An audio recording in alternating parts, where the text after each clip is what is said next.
जय हिंद दोस्तों, मेरा नाम है वेद त्रिवेदी और इस समय हम लोग पढ़ रहे हैं कॉर्पोरेट अकाउंटिंग। इसमें हमारा मोस्ट इंपॉर्टेंट टॉपिक चल रहा है, वो है redemption of preference share capital. इससे पहले मैं कॉर्पोरेट अकाउंटिंग में आपको 21 वीडियो प्रोवाइड करा चुका हूँ। Redemption of preference share capital से रिलेटेड पूरी रूलिंग बता चुका हूँ, जो पिछले 3 वीडियो में है। प्लेलिस्ट का लिंक डिस्क्रिप्शन बॉक्स में दिया हुआ है। साथ ही साथ income tax, financial accounting, financial management accounting, ratio analysis, fund flow statement के वीडियोस मेरे चैनल पे ऑलरेडी प्रोवाइड कराए जा चुके हैं, जिनकी प्लेलिस्ट का लिंक डिस्क्रिप्शन बॉक्स में है। आवश्यकता अनुसार आप देख सकते हैं, अपने साथियों सहपाठियों के साथ में से साझा कर सकते हैं। हमारे चैनल पर आपको A to Z चीज़ें मिलेंगी, बिना किसी कॉस्ट पे करके। फ्री ऑफ कॉस्ट सब कुछ मिलता है यहाँ पर। जो भी टॉपिक उठाता हूँ, जो भी बुक उठाता हूँ, वो कंप्लीट करता हूँ एकदम, उसमें कोई भी इफ एंड बट नहीं होता है। तो आज हम लोग देखेंगे redemption of preference share capital में जर्नल एंट्रीज क्या की जाती हैं जब भी कभी भी प्रेफरेंस शेयर कैपिटल का रिडम्पशन करना होता है। बने रहो हमारे साथ। जर्नल एंट्री आज के बाद कभी आप भूलोगे नहीं, लिख के रख लो मेरी इस बात को, अगर बने रहे मेरे साथ में दिमाग को खोल करके। तो चलिए स्टार्ट करते हैं, जर्नल एंट्रीज कैसे की जाती हैं। तो आज हम पढ़ेंगे journal entries in the book of company for the redemption of preference share capital। Okay, जी हाँ सर, ठीक है। देखिए स्टार्टिंग करते हैं, A to Z चीजें मैं आपको बताता हूँ, समझते रहिए। सबसे पहली बात करते हैं, हो सकता है कंपनी के शेयर्स जो रिडीमेबल प्रेफरेंस शेयर हैं वो फुल्ली पेड ना हो, पार्शियली पेड हो। अगर पार्शियली पेड हैं तो उनकी डिमांड करी जाएगी कंपनी के द्वारा। जब उनकी डिमांड को फुलफिल कर लिया जाएगा देन ही उनका रिडेम्पशन किया जा सकता है। तो हो सकता है कंपनी के शेयर्स फुल्ली पेड ना हो तो उनको फुल्ली पेड बनाना पड़ेगा, है ना। तो क्या करेंगे, for final call of redeemable preference share, अगर हम रिडीमेबल प्रेफरेंस शेयर कैपिटल कोई कॉल कर रहे हैं फाइनल, तो एंट्री क्या करेंगे। देखिए जब भी कोई कॉल आप करते हैं तो एंट्री क्या होती है, related call account debit to share capital account. तो यहां रिलेटेड कॉल हमारी क्या होगी, रिडीमेबल से पहले परसेंटेज भी लगा सकते हैं, कुछ निश्चित रेट वाले होंगे। मान लो 2-3 टाइप के प्रेफरेंस शेयर हैं, तो कौन से हम रिडम्पशन कर रहे हैं ये परसेंटेज से क्लियर हो जाएगा। तो redeemable preference share capital, sorry, final call account debit to percentage redeemable preference share capital account for final call money due. Okay, फिर इसको रिसीव्ड करेंगे तो लिखेंगे नंबर 2 की entry, bank account debit to percentage redeemable preference share final call account. Okay, ये 2 entry आप करेंगे जब कभी भी अगर कंपनी के वो प्रेफरेंस शेयर जिनका हमें रिडम्पशन करना वो फुल्ली पेड नहीं है तो। ओके, बात समझ में आ गई? जी हाँ सर, समझ में आ रही है। बता ही दीजिए कुछ एग्जांपल लेकर के। मान लो कोई कंपनी है जो अपने 10,000 10% रिडीमेबल प्रेफरेंस शेयर जो कि हैं 100 रुपए वाले ईच का रिडम्पशन करना चाहती है, और ये अभी 80 पेड हैं। कितने पेड हैं? 80 पेड हैं। क्लियर? तो भैया 20 रुपीज की कॉल आपको करनी पड़ेगी। कॉल कितनी करनी पड़ेगी? 20 रुपीज की। शेयर कितने हैं? 10,000 शेयर हैं। तो 10,000 गुणे 20 कितना हो जाएगा आपका? ये 2 लाख रुपए की आप डिमांड कर देंगे। 2 लाख यहां पर हम लोग लिख लेंगे, यहां पर भी 2 लाख लिख लेंगे, ठीक है ना। 2 लाख रुपए हम यहां पर लिख लेंगे। बात समझ में आ रही है? हाँ जी सर, आ रही है। फाइनल कॉल हमने डिमांड कर ली, हो गई फाइनल कॉल। अब ये क्या हो गए? फुल्ली पेड हो गए। जब फुल्ली पेड हो गए तब इनका हम रिडम्पशन कर सकते हैं। अच्छा, रिडम्पशन के लिए हो सकता है कंपनी ने क्या किया हो, नए शेयर इशू किए हो, तो नए शेयर इशू करने की एंट्री अब हम करेंगे। तो नए शेयर इशू करेंगे तो दो तरीके की कंडीशन हो सकती है, या तो आप application allotment first call final call मांगेंगे, या तो एक साथ मांग लेंगे। ध्यान दीजिएगा, जब हम रिडेम्पशन के लिए नए शेयर इशू कर रहे होंगे तो मोस्टली डिमांड एक साथ की जाएगी, वन टाइम की जाएगी। तो हमको ज्यादा बवाल करने की आवश्यकता नहीं कि वो 10 एंट्री करते घूमे, हम एक साथ सिंगल एंट्री करेंगे। अदरवाइज आप करिए तो वही 6 एंट्री जो आपको इशू ऑफ शेयर में बता के आए वो करिए। यहां पर अगर कंडीशन आएगी तो एक साथ एक नई एंट्री करेंगे। तो मान लो दूसरी कंडीशन आ रही है कि issue of new share for the purpose of redemption of preference share. New share issue किए जा रहे हैं, कितने, 10,000 शेयर, 10 रुपए वाले 10% प्रीमियम पर इशू किए जा रहे हैं। तो एंट्री क्या होगी, bank account debit to equity share capital account to security premium account.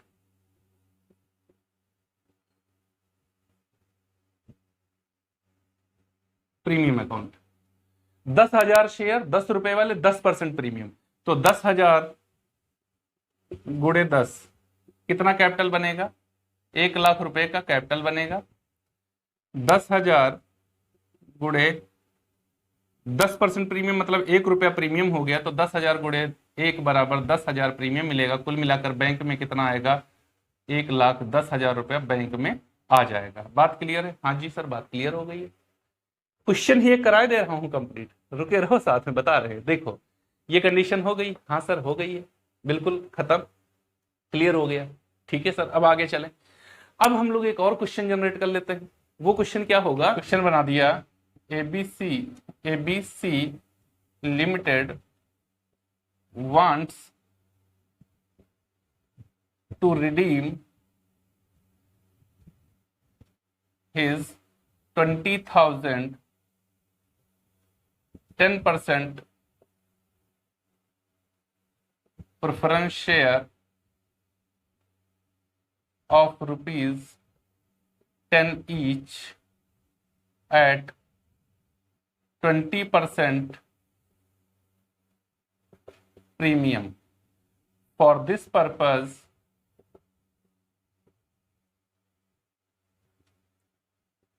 company issued 10,000 equity shares of rupees 10 each at 10% premium. ठीक है ना। तो देखो ये दो कंडीशन तो जो पहले क्वेश्चन बनाए थे वहां से ले लिए, और ये कंडीशन तो मैंने इसी क्वेश्चन में डाल दी। 10,000 शेयर, 10 रुपए वाले 10% प्रीमियम। देखो ये कंडीशन आपको फिलफिल दिख रही है, ये एंट्री कर लेंगे। अब उसके बाद में हमको क्या करना होगा, उसकी देखो मेरे पास में ये जो फाइनल कॉल अभी हुई नहीं थी वो हो गई है, नया शेयर इशू करना था कर लिया है, ये एंट्री होती है। अगर ये पार पर इशू किया जाए तो कैपिटल हटा दो, bank account debit to equity share capital par पर हो जाएगा, इसीलिए मैंने प्रीमियम बताया। सिक्योरिटी प्रीमियम हटा दो तो पार पर इशू है, सिक्योरिटी प्रीमियम जोड़ लो तो प्रीमियम पर इशू है। अब क्या करें, इसके आगे बताइए सर। तो इसके आगे अब मुझे क्या करना चाहिए, 4 एंट्री और करनी होती है। प्रोविजन की, 2 प्रोविजन की, 2 पेमेंट की। कहा 2 प्रोविजन की, 2 पेमेंट की। तो देखिए क्या करेंगे, हमको प्रोविजन कितना करना है, हमको 20,000 रुपए का पेमेंट करना। 20,000 शेयर 10 रुपए वाले कितना हो गया, 2,00,000 रुपए की कैपिटल है हमको पेमेंट करनी है। प्रीमियम इस पर कितना आएगा, ये तो कैपिटल हो गई ना। प्रीमियम देखो कितनी आएगी, 2,00,000 का 20%, 20% ऑफ 2,00,000, 40,000 रुपए प्रीमियम देनी पड़ेगी। तो हमको कितना देना है, 2,40,000 देना है। कितना देना है, 2,40,000 देना है, जिसमें 40,000 प्रीमियम है और 2,00,000 कैपिटल है।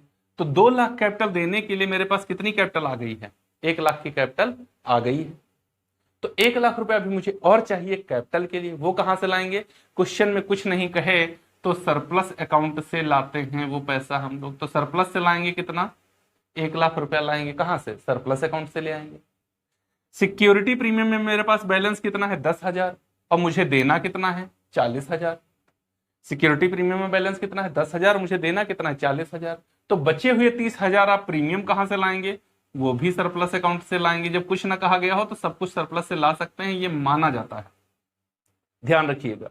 बिना कुछ कहे वाला क्वेश्चन आता है तो बहुत ही इंपॉर्टेंट हो जाता है। तो अब देखो मेरे पास पूरी व्यवस्था हो चुकी है। तो पहले 2 एंट्री व्यवस्था की और 2 एंट्री पेड की। तो व्यवस्था की एंट्री जब हम लोग करने चलेंगे तो हम लोग कौन सी एंट्री करते हैं, देखते हैं कि डिविजिबल प्रॉफिट से कितना पैसा ला रहे हैं। Amount taken for redemption of preference share from divisible profit, amount taken from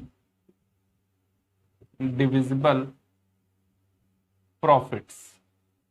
divisible profits कितना ला रहे हैं, तो रिडम्पशन के लिए कितना ला रहे हैं ये ध्यान रखना होता है। रिडम्पशन के लिए हम कितना ला रहे हैं, 1,00,000 रुपए का अमाउंट हम डिविजिबल प्रॉफिट से ला रहे हैं। तो एंट्री करेंगे surplus account debit to CRR अर्थात कैपिटल रिडम्पशन रिजर्व। क्या करेंगे, कैपिटल रिडम्पशन रिजर्व कितना हो गया 1,00,000 और 1,00,000।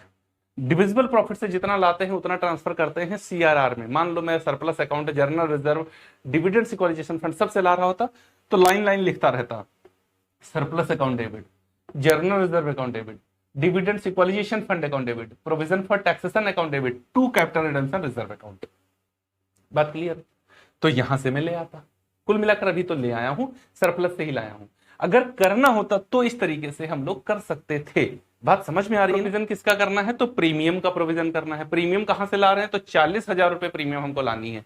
उसको कहां से ला रहे हैं, तो नंबर 4 का प्रोविजन करेंगे। देखो प्रीमियम जब लेके आते हैं तो उसके लिए एंट्री क्या होती है, कहां से ला रहे हैं, तो सिक्योरिटी प्रीमियम अकाउंट से ला रहे हैं। तो security premium account debit, surplus से भी ला रहे हैं तो सरप्लस अकाउंट डेबिट है ना, to premium on redemption of preference share capital account.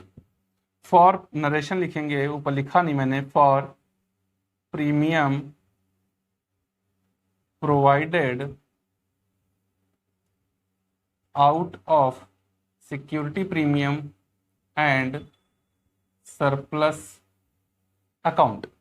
तो देखो सिक्योरिटी प्रीमियम से मैं लाया 10,000, यहां से लाया मैं बाकी बचा हुआ 30,000, कुल मिलाकर हमको चाहिए था 40,000, ले आए पूरा। देखो 240 पेमेंट करना है, 240 हो गया मेरे पास, 40,000 प्रीमियम हो गई, 10,000 सरप्लस से ले आया, और सॉरी 1,00,000 रुपए हम कहां से ले आए, नए शेयर के इशू से ले आए। यहां पर 1,00,000 हम कहां से ले आए, तो सरप्लस अकाउंट से ले आए जो CRR में डाला, और 1,00,000 रुपए हम ले आए कहां से, नए अंशों के निर्गमन से। तो देखो व्यवस्था हो गई। सबसे पहले क्वेश्चन में क्या करना, व्यवस्था करना। व्यवस्था करना आ गया तो क्वेश्चन हो जाएगा, है ना। देखो 2,40,000 हो गई व्यवस्था। अब पेमेंट करना है, 2 एंट्री और होती है पेमेंट की, वो मैं आपको बताता हूं कैसे करी जाएंगी। पेमेंट कैसे किया जाएगा, पेमेंट की 2 एंट्री क्या होती है, तो चलिए और आगे देखते हैं पेमेंट कैसे होगा। तो पेमेंट की एंट्री जब कर रहे होंगे तो पहली होगी आपकी एंट्री, अगली जो होगी हमारी 5 नंबर की, वो होगी फॉर अमाउंट ड्यू। जब अमाउंट ड्यू होगा तो इसके लिए एंट्री क्या होगी, देखिए परसेंटेज जो भी होगा, 8%, 10%, 12%, percentage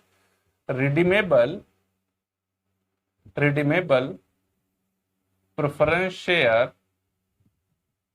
capital account debit premium on redemption of preference share capital account debit if any. अगर ये है तो, नहीं है तो हर कंडीशन में नहीं होगी।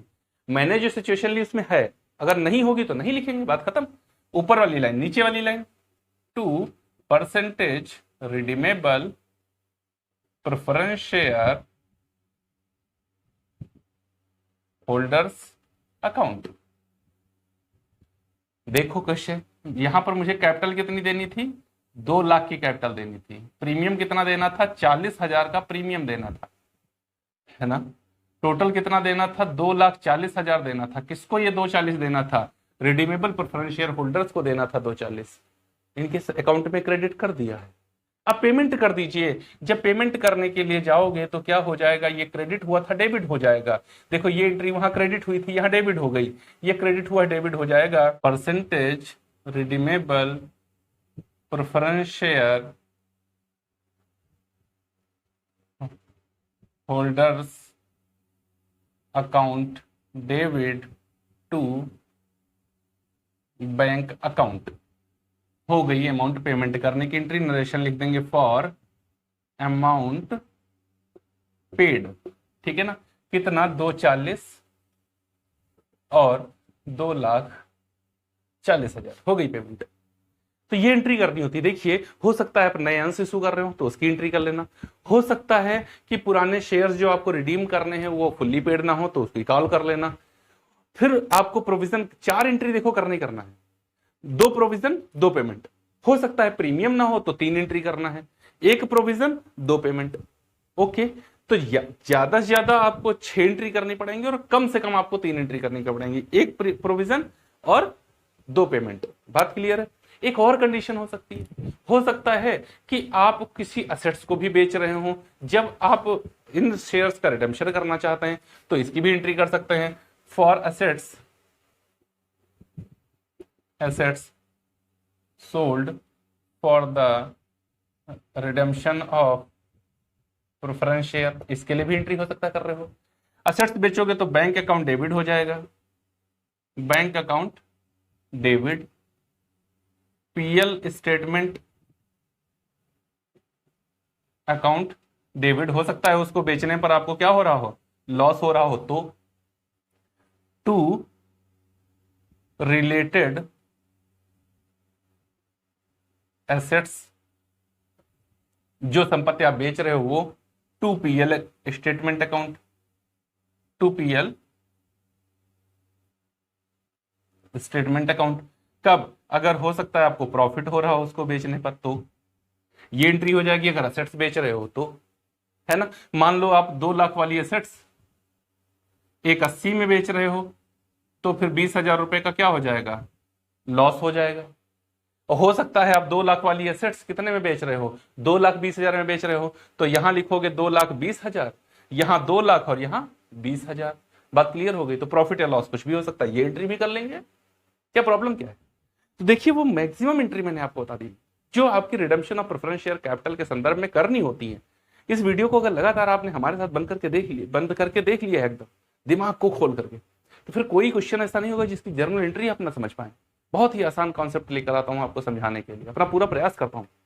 मेरा तो प्रयास है समझाने का, आपका कितना प्रयास है समझने का, ये मुझे कमेंट बॉक्स में जरूर बताएं। और मेरा पढ़ाने का तरीका आपको कैसा लगता है, मेरा कंटेंट कैसा लगता है, मेरे द्वारा बताई गई चीजें आपको समझ में आती भी हैं या नहीं, कमेंट बॉक्स में आकर के जरूर बताया करो यार। आपके कमेंट्स हमें प्रेरणा देते हैं और अधिक मेहनत करके पढ़ाने के लिए आपको।